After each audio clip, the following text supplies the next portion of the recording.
కొణిదెల పవన్ కళ్యాణ్ అనే నేను శాసనం ద్వారా నిర్మితమైన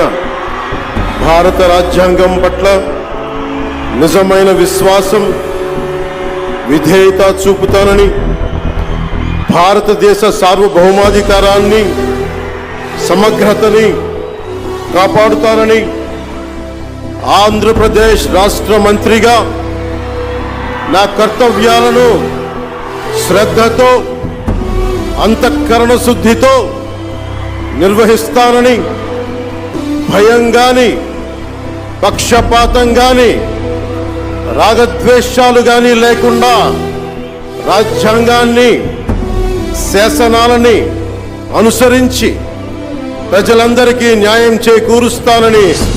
దైవ సాక్షిగా ప్రమాణం చేస్తున్నాను.